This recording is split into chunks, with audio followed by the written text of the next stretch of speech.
partager déjà dans un premier temps.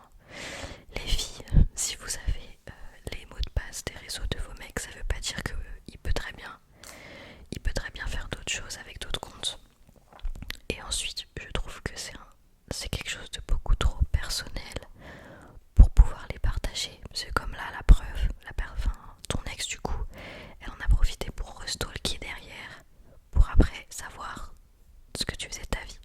Pour moi, il faut cesser ces bails de partage de mots de passe, même si vous avez une relation à distance. Bah, c'est pas grave, vous pouvez très bien vous appeler, vous pouvez très bien faire plein d'autres choses. Mais pourquoi partager ces mots de passe? En fait, je vois pas la valeur ajoutée dans le couple, à part la confiance, mais encore la confiance. Tu peux très bien avoir trois autres comptes derrière avec qui tu dragues 1000 meufs par jour, tu vois ce que je veux dire. Donc non, les filles, moi je vous conseille vraiment pas de donner vos mots de passe. Et si vous êtes avec quelqu'un qui vous menace de vous quitter, si vous lui donnez pas vos mots de passe des réseaux sociaux, il faut fuir. Il faut vraiment partir. En tout cas, merci pour ton histoire. Je sais pas comment ça s'est terminé, mais je pense que tu l'as mal pris quand même. Et j'espère que tu as changé tes mots de passe depuis et que tu ne les as passés à personne. Vraiment, il faut faire trop attention. Puis les réseaux sociaux, c'est trop un truc. Je sais pas, imagine, il y a une personne après, elle veut te faire du mal.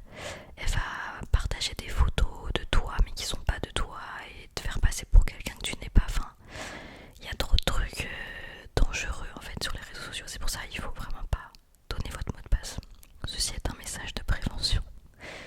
Même si ça fait 15 ans que vous êtes avec la personne avec qui vous êtes, genre c'est pas nécessaire en fait. C'est pas nécessaire.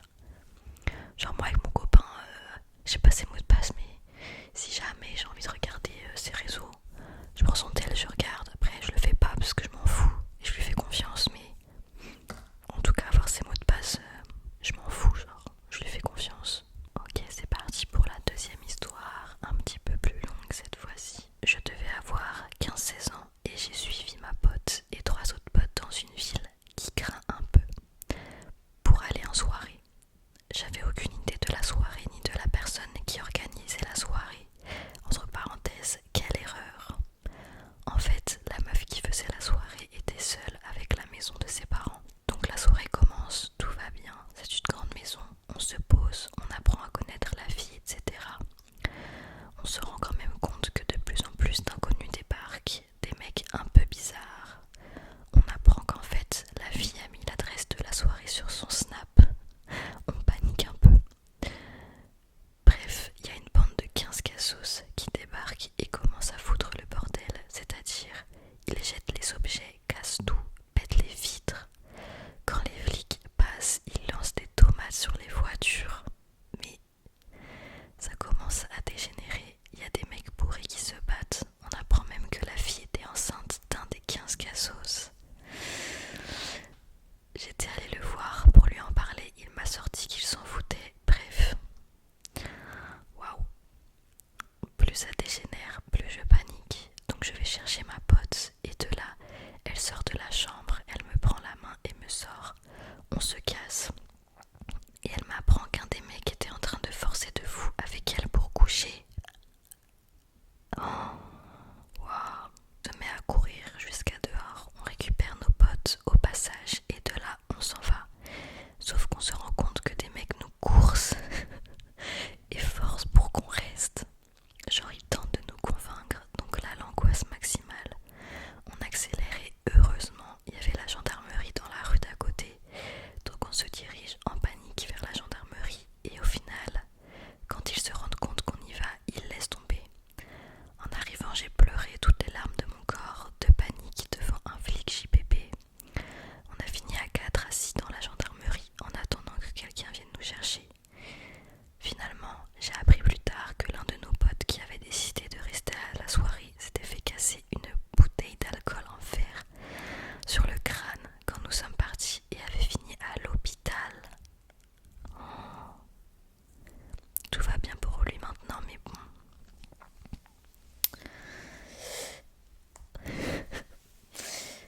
Il y a beaucoup de choses à dire. Alors, déjà, merci pour ton histoire et je suis vraiment contente que la soirée se soit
devait être une ambiance terrifiante, mais c'est bizarre quand même qu'aucun des deux vous vous en êtes parlé en mode vas-y, de toute façon maintenant on est là, donc autant en parler. Je sais pas, mettre les choses au clair en mode que vas-y, c'est passé maintenant. Voilà quoi, en mode pas de gêne entre vous. En tout cas, hasard de dingue, mais un hasard assez pas ouf. Ok, c'est parti pour la troisième histoire, beaucoup plus longue cette fois-ci. Story time, le jour où je me suis vengée. Alors déjà, je fais un disclaimer, la vengeance en elle-même est grave drôle et croustillante, mais la raison de pourquoi je me suis vengée l'est pas tant. Je préviens, on sait jamais. Coucou YouTube, alors cette anecdote date d'il y a déjà plusieurs années, mais en gros, il faut savoir que je sortais avec un garçon. Il était grand, musclé, genre vraiment, ça a son importance MDR, et beau, et bref, c'était complètement mon style de gars. On s'était rencontrés en soirée et voilà, rien d'anormal, mais les choses se sont passées très vite entre nous. Si tu veux, c'était grave passionnel, on comptait emménager ensemble au bout de 2 mois de couple. Au final, on est resté ensemble que 1 mois, et tant mieux que j'ai pas eu à m'enfoncer davantage avec ce mec MDR. Mais pour te dire que donc ça allait vraiment à la vitesse de la lumière notre relation. Puis la Saint-Valentin arrive, et pour me prouver son amour, il décide de me faire rencontrer sa famille, entre guillemets. Le truc, c'est qu'il est orphelin, donc il n'a pas vraiment de famille au sens traditionnel du terme. Ceux qu'il considère comme sa famille, ce sont ses amis, ceux qui l'ont accueilli après la mort de ses parents. Alors il m'invite, moi et ses amis, à un restaurant le jour de la Saint-Valentin.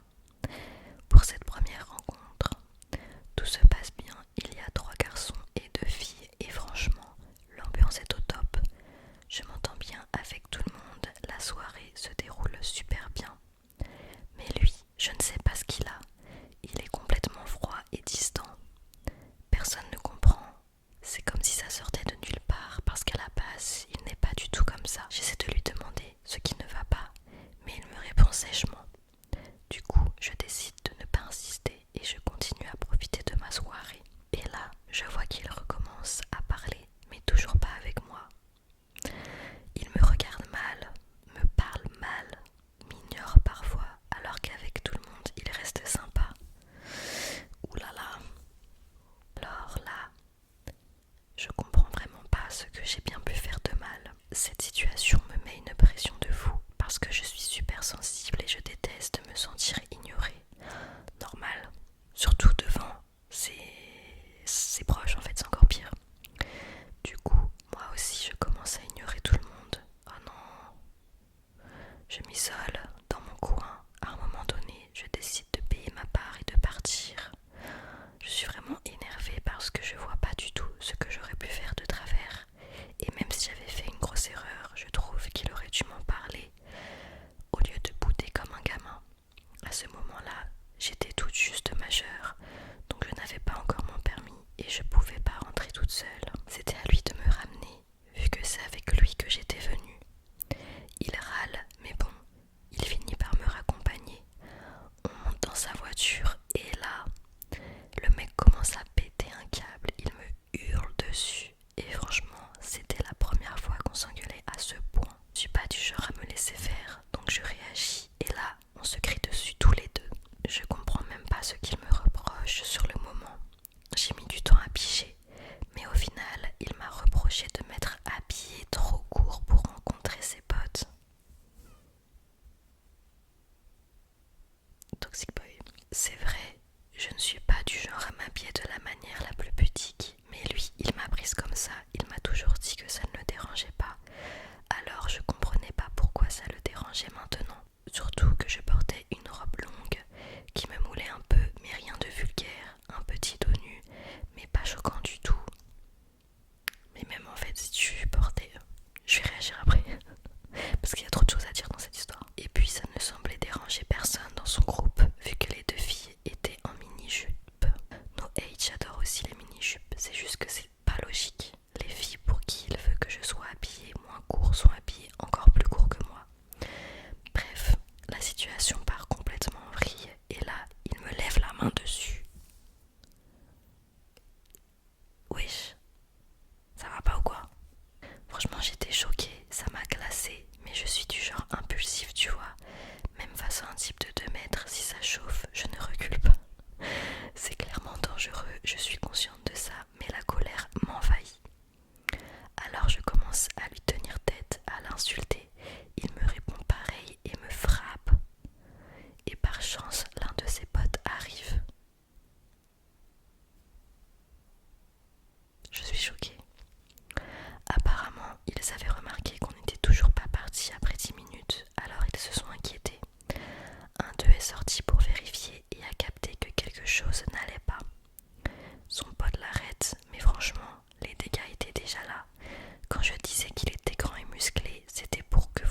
je pensais pas que cette vengeance allait prendre une tournure aussi improbable.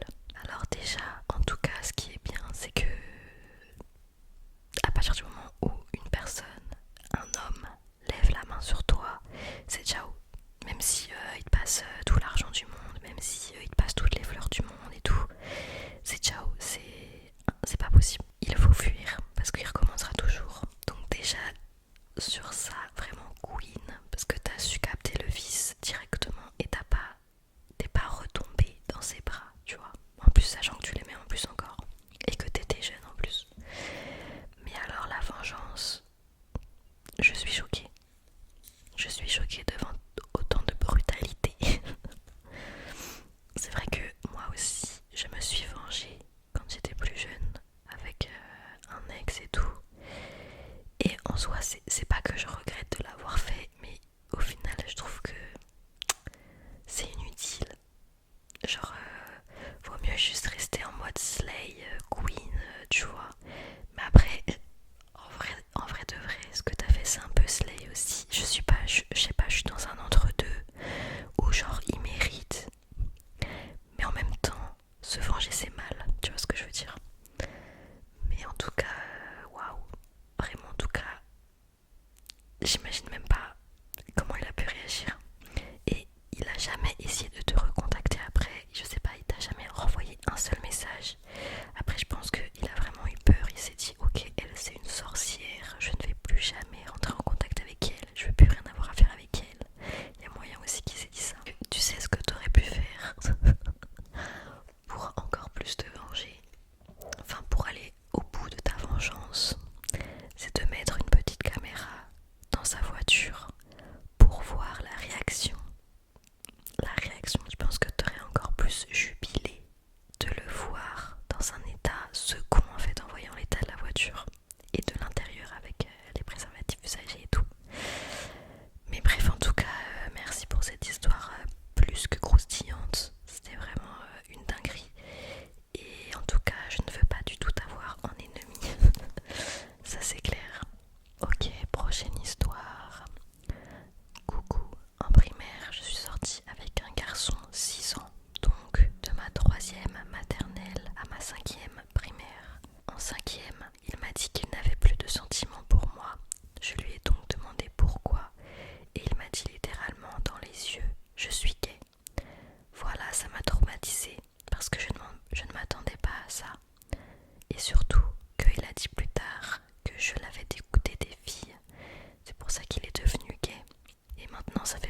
chose.